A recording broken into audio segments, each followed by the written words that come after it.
Hi, I'm Seamless, and this is the third part of the making of Back. This one is going to be talking about the mixing and the mastering, and then also the drums. So, this video and this track, and also Glass are going to be interesting because it'll be a look into how I used to do things. I didn't... Stuff like this, the ducking is actually accomplished by literal sidechaining, unlike how I do it now, where I do the ducking manually through automation. My usage of Maximus is just ridiculous. There's no separate sub and that kind of thing. And some of you might be thinking, well, okay, I get that this song was started a while ago, but why didn't you just do that now? Why didn't you just update it? It couldn't have been that hard. I mean, especially the separate sub thing. You have all the MIDI. Why don't you just high pass it and make a separate sub?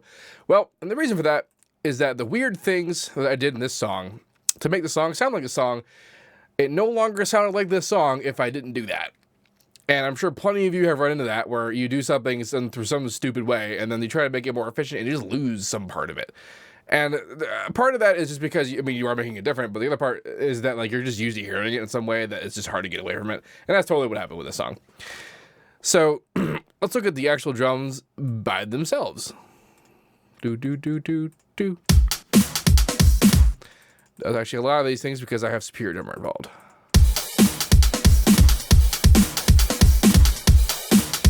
This is a big case of just stuff not sounding right, isolated. Like, these drums don't sound anywhere near as big or full as it does, when...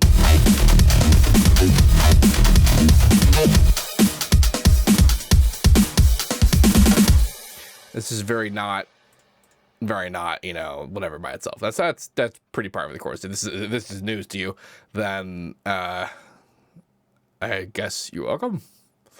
Anyway, so this isn't a fully correct representation of how this track actually was, and that's just because in order for me to distribute this project, I had to sort of consolidate some samples into layers and processed and that kind of thing, which is why we have like no effects on the kick, and this is just the kick, and as you can see, it's like a little bit quiet because like all the leveling and stuff was done, and this is just how loud the stuff is now.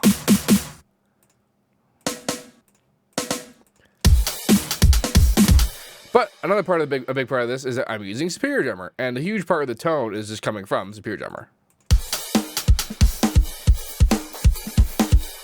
I'm wondering where the hats are, and the hats are in this loop.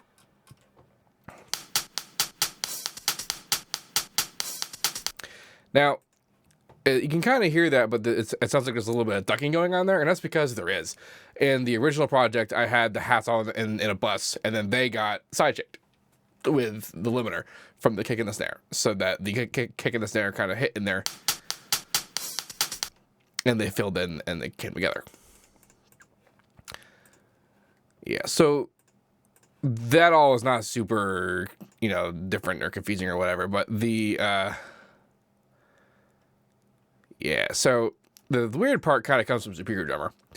Superior Drummer, the way that the plugin works is that you can go to the mixer and you can determine that have it go multi-out, and then you go into the advanced tab, processing, and you tell it to automap outputs, and then you now have 16 outs from it. And so Superior Drummer is here, or here rather, and then here you have actual motion happening. Now, am I doing anything smart in here?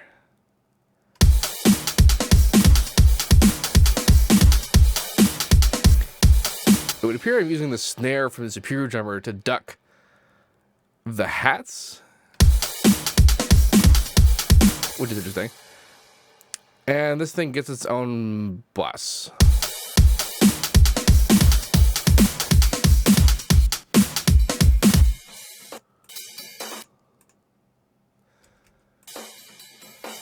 Pardon me while I do some archaeology.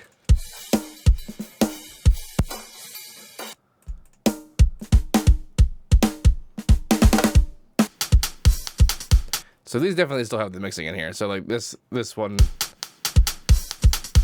All right, so this was the kick, and that was the snare. So the kick and the snare, the Superior Drummer, were the ones that ducked the hats.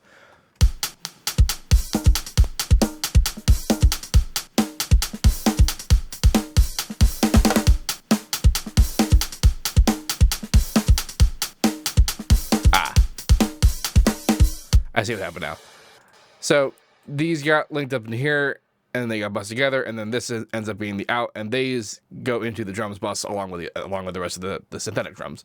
So the way the superior drummer works is that there's all these outs, but what are these actual outs? You saw that they're things like the kicks and the snare, but like, what the hell is that? And then what is this? That's the hats, obviously.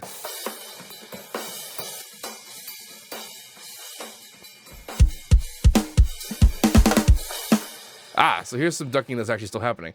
The things I was highlighting over here, these two channels over here, are the overheads. The way Superior Drummer sort of does the instrumentation is that there are the instruments, but they're not given to you as groups of samples for the instrument. You're not given like, here's the snare channel, and then here's the tom channel or whatever. You're given, here's the snare mic, and then here's a whole bunch of different snare mics, and here's the kick drum mic, here's the tom mics, here's the overheads, and different kinds of overheads, ambient mics, room mics, that kind of thing. And then you're able to use that and mix it like a real drum kit, which is why Superior Drummer is freaking great. So what's happening here is I took the overhead and the ambient mics and I put them into a separate thing, and they're being ducked by the kick and the snare.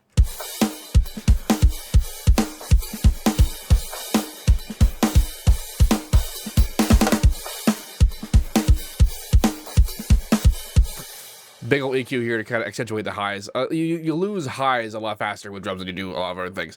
And in most genres, when you have drums like this, typically speaking, the highest frequency sounds are going to be like your crashes and your hats, that kind of thing. Some synths and whatever are going to be up there too, but like predominantly filling the noise up there is going to be hats and cymbals. To replace that, this is usually what white noise is used for in such tracks that you have like, big white noise bursts always. That feel, what they're there to accomplish is what like crash cymbals do in like a metal band. So kick. Get a big old boost up there, and then the snare has a big old boost over here. I'm actually kind of surprised I'm not boosting the 200 hertz with the hard, because that's at least something I did with Superior Drummer back in the day. I appear to also be compressing the overheads independently of everything else with Maximus. Just I'm not multi-banding. I'm just using the front page. I'm gonna do that on the ambient. Nope, just this guy.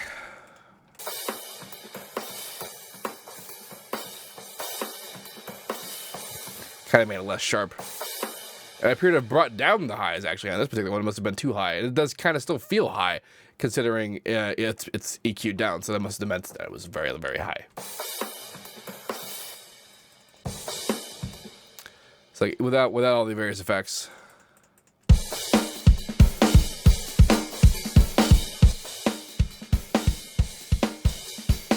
That's what the Superior Drummer sounded like. And then with all the effects. Of course, the amount of compression you're hearing in the end there is not specifically just for the Superior Drummer. That was a kind of that compression in the drums bus over here was designed with the other drums in mind, also. And I can hear that the Superior Drummer is mostly there as a kind of a texture. It's like there to add the kind of like the real button where mostly. It's like give the crash cymbals and the rides and that kind of thing and the hats and all that. It's there to give the ambience of like what sounds like a real feels like a real drum kit. All of that goes in the Maximus, and this is another good look at sort of the things I used to do just sort of with Maximus and with drums.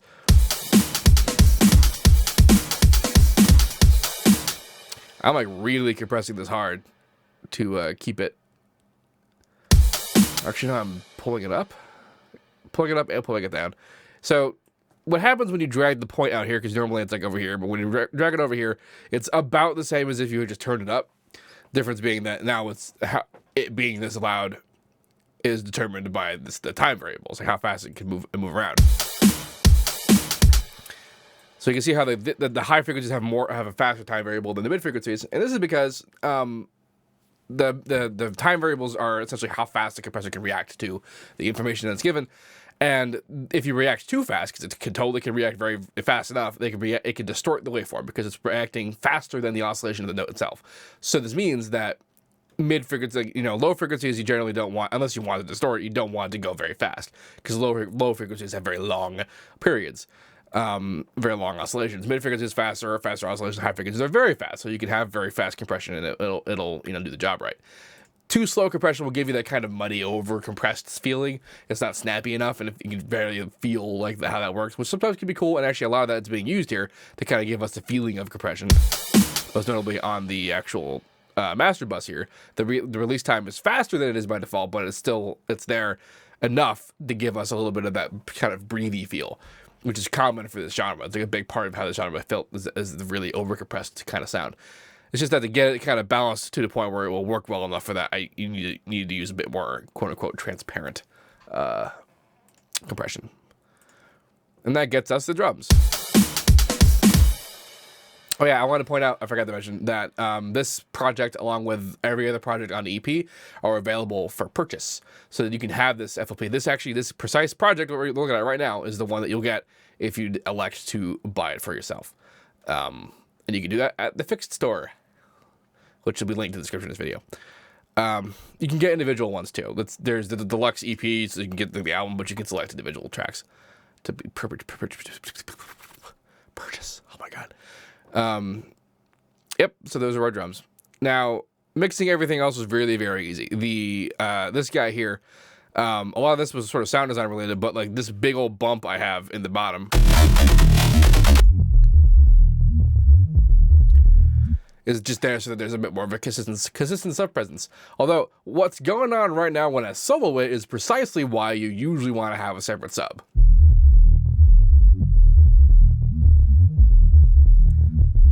That kind of going everywhere sound. That's mostly because of the top though. Where is it? Because of the top on the master. Nope, it's still doing it. So it's mostly the sound in general. Just had to double check there. That causes that issue. But if I had just not had any kind of low frequencies in the sound and I just replaced it with a separate sub, it would be very clean. However, the song doesn't necessarily need to be clean. This isn't really something that benefits from like super clean, like precise sub feeling. I mean, it might have, but every time because I did try to like separate it and do the real, the good job and whatever, and it just didn't work. It didn't sound good to me. But I actually appear to be boosting it. Do I high pass at some point? This kind of looks like something I would have high passed. I think that might be what's happening. There's a delay bank. Oh, this isn't the very beginning. The input is being modulated and it's off right now, so it's not doing anything. Things like the chords, they're not high passed, but they don't really. It's so high anyway that it doesn't really generate low enough frequencies. The boom, which is as heard in the beginning of the song.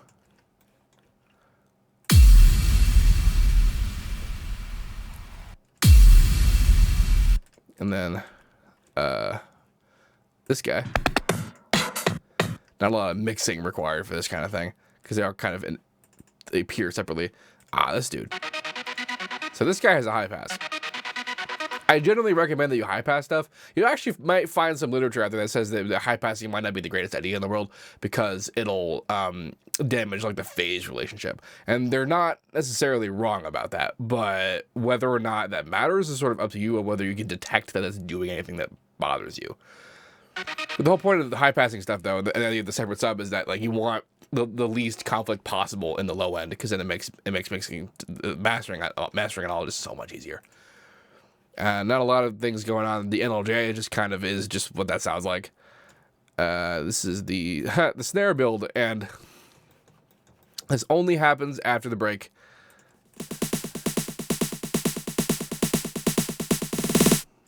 And it's there's a low shelf that's keeping it down, but it's not being high pass. There probably is still some lower frequencies in there, but again, this is only happening like for this 1 second by itself. So there's not a lot of conflict going on, but the conflict is resolved as a result of arrangement. And actually, this is kind of an important thing about mixing and mastering in general, is that as much as you can solve things by like cutting and EQing and high passing and fixing and sidechaining and all this good stuff to kind of keep everything together, it's really just a lot easier if you just arrange for stuff not to conflict by not putting it all on top of each other. Some genres benefit from that more than others, but most of the time it doesn't. So just kind of consider that. This track is very sparse in terms of like what's happening. Like there's not a lot on top of anything. So like it makes mixing it a lot easier because it's just not a lot happening. Oh, what did I do? Oh, I have soloed it over here. Derp. So then the piece de resistance, sidechaining. Now this is literal sidechaining. Sidechaining we have taken to mean the essentially ducking, and ducking is where you turn the volume down on a signal to make room for another signal, and you do so during the duration of that one signal's existence.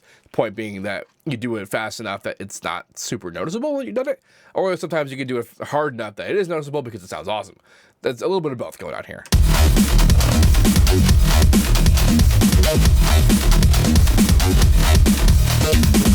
The term sidechaining implies that you are processing a sound according to the input of a secondary input.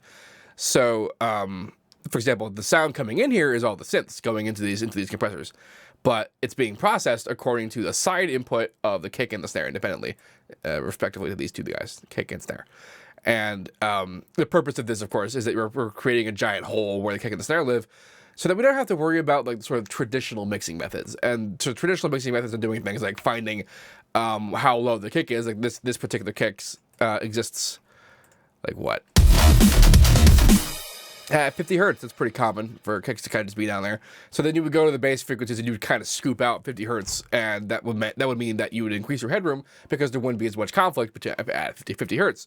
And that's all well and good, but sometimes that sacrifices tone because you like sort of how things sound at 50 hertz. So you have a couple of options. And what we're doing right now is a bit more of a heavy-handed approach where we're sidechaining everything, because we could sidechain duck just the 50 hertz by like having an EQ and having it bounce up and down according to the thing. There's lots of ways of doing that. But what we're doing here right now is that we're using the limiters to create big old holes in the entire spectrum, but we're doing it very fast. We're doing it fast enough that it doesn't seem like really bad that we're doing it, but we're also doing it hard enough that we can feel it. It feels like the sound is being blasted away by how strong the kicks and the snares are. And that's because we're not being subtle about it. It's because we're not doing specific like band sidechaining. We're doing the whole thing. So when the kick happens, and while there's higher frequency content in the kick, the length, the tail of it is mostly entirely bass frequencies. So while that tail is coming down, if you listen to the bass of all of it, it might not sound like it's being replaced too much, but like the higher frequencies are being put off for so long, relatively, that we can hear it as this weird like hole that literally feels like we're being blasted away by the kick, which feels awesome. And it also has the benefit of essentially like dramatically increasing our headroom because of this big hole where it is. The kick comes in and fits right in there. And that means that instead of peaking way up here because it's adding together with the rest of the song, it only peaks up a little bit higher. And that means that we're able to turn everything up louder, hence making everything louder. You know, loudness is kind of the name of the game here.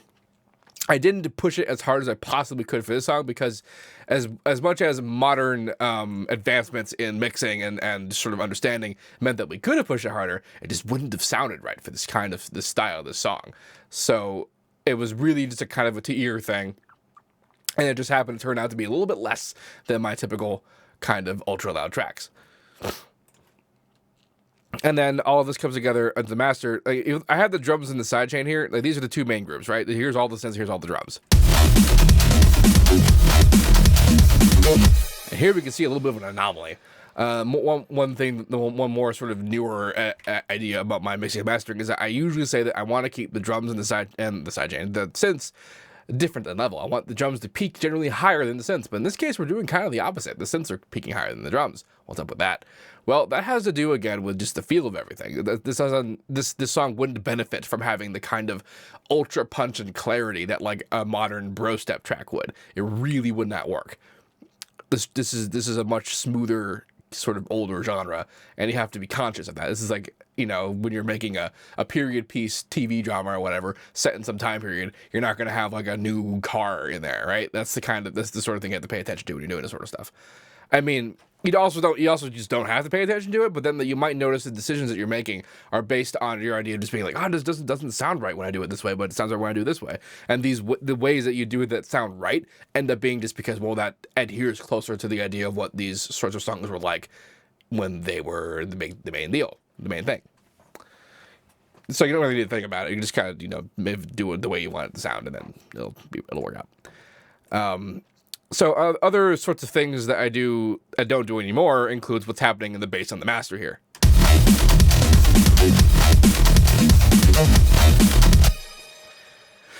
This area here where like we fully can't tell where the bass or the kick is.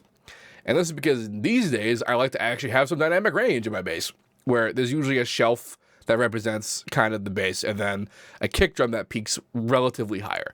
Not necessarily any kind of like preferred measurement of amount higher, but high, like noticeably higher. And the reason for that is that we get sort of what happens here, where if the bass and the kick are at the same level, when they interchange from each other, it all kind of bleeds together. It's this weird, smooth feeling. And so much that if we weren't doing like the crazy side chaining, we almost probably wouldn't even notice that there was a kick. It would be missing in the feeling of it all. And these big holes in here are largely like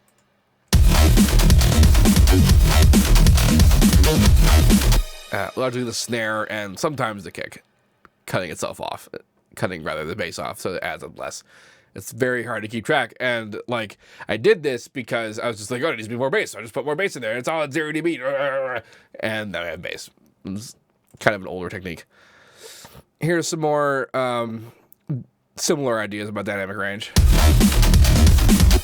I'm a little bit more on board with this as a process now, with the idea that we kind of smash down the snare transients, because as much as there definitely can be more punch if you do keep more dynamic range in the winds like this, sometimes also it benefits from not being so separate in terms of the level. So like, that's why we bring it down like this. So the way that Maximus works, if you're sort of unfamiliar with it, is that this graph exists.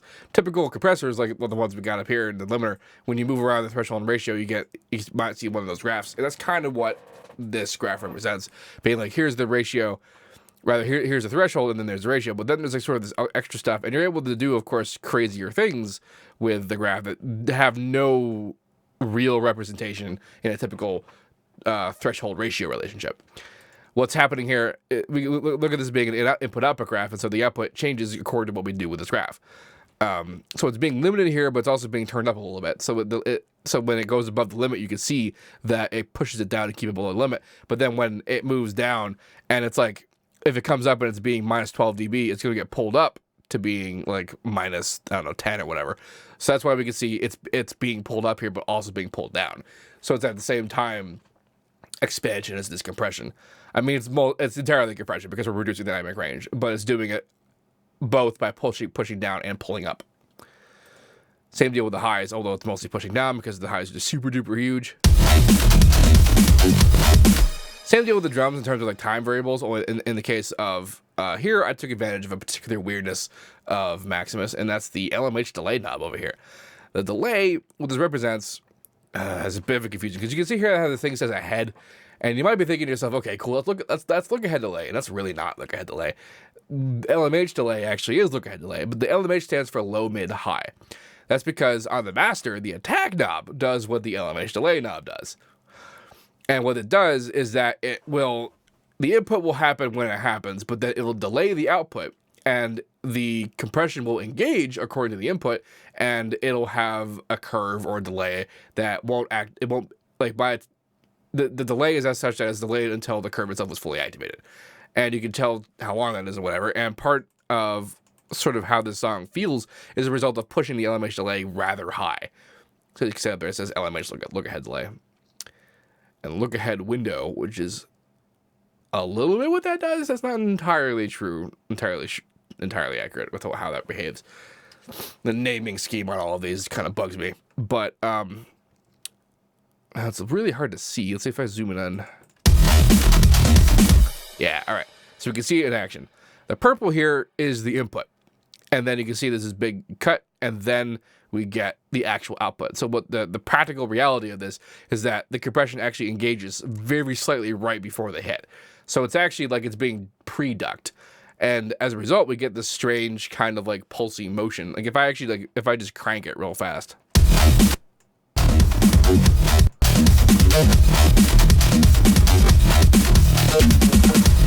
You can hear it get real choppy because of how hard this is being pushed. So we're doing that we're doing that more than I normally do it. Like I pretty much don't do this in modern stuff, and sometimes I'll do it because it'll have a very particular effect on some things, but it's a very specific effect and it doesn't always work. In this particular case, it worked a little bit, and so that's why I'm using it. And the attack dub does the same thing, but for the master channel. And the reason why the elevation delay is low, mid, high, is all three of these at the same time, is because if we're delaying audio like this, if you delayed the mids different than the highs, for example, it would cause phasing problems like you wouldn't believe, and it would sound awful forever. So that's why you don't do that. The lows are fully mid. This is a mid side fader essentially, and this is all the mid sides. So it's saying it's all mono. Mids and highs are spread out a bunch. Which is worth noting that this doesn't create stereo. This only accentuates stereo that already exists. So you need to have stereo content to go ahead of this for this to actually be valuable in the way that we're using it. I'm using soft saturation and also compression. So you can sort of see what it's doing right there, where you have some compression going on, but then there's this really sharp cutoff right there. And that is the ceiling of the soft saturation. Which the soft saturation is just distortion. The way that I'm using it is not very soft. It's rather hard. And it's essentially crushing up into it. And the harder you crush up into it, like the farther ahead it goes, the more clearly distorted it is. And the reason why this works all right for this song and songs like it is because all that the digital distortion does to things is that it adds higher harmonic content onto the sounds that are going in there. So if it goes up in there, then you add some higher harmonic content. And if your song is already full of a lot of high frequency content, then it's not really noticeable. The benefits, why you would do this, the benefits of this is that it's basically what I refer to as free compression, where it kills it at 0 dB, like it's fully dead, limited, but you don't get that mushy compressed sound because it's instantaneous. It's distorting because it's so fast. Like I said before, if it reacts faster than the oscillation of the waveform that you get, it changes the shape of the waveform. It's actually, that's what wave shaping is. And this is just happening in real time. There's no millisecond delay. There's just no delay whatsoever. It just occurs. So it's distorting it completely. And the reason why I'm not doing only that is because, like I said, if you push it too far above it, it becomes a lot more noticeably distorted.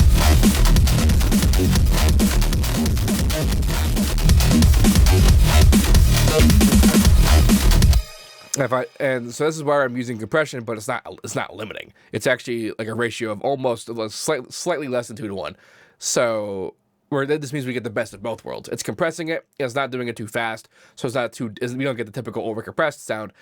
And we're doing it with the soft saturation, so it's cutting it and keeping it at 0 dB, but because of the compression, it's not going too far above 0 dB, so we're not getting too harsh an artifact from distortion. So we're literally getting the best of both worlds to create the snappiest, hardest, loudest master limiter on top of the multiband mix there. And I do definitely still do that. I just don't do the low mix mostly the same as I do. In fact, in the current method, if you high pass everything and have just a low separate sub and just a kick, then on your master, you really shouldn't have to do any compression whatsoever because it's just 2 signals. There's the kick and the sub. And the sub is at a constant level and the kick's at a constant level, and you just need to level them to determine the relationship on master. So that's why that's a benefit. You'll notice on the master that the max was the only thing that's here. That hasn't really changed from modern usage. And that's more or less how this song is put together. Again, very simple, and it's just because for most parts this song is extremely simple, and most things about it are still simple, and it's simplicity that took it so long for me to actually finish it, because I kept thinking that I needed to be more complicated or I needed to do better processing on things, like I said, and I just had to eventually come to grips with the idea that it was always going to be this. Anyway, if you have any questions about this, please let me know. Don't forget to like, comment, subscribe, and all that good stuff. And as usual, have a nice day.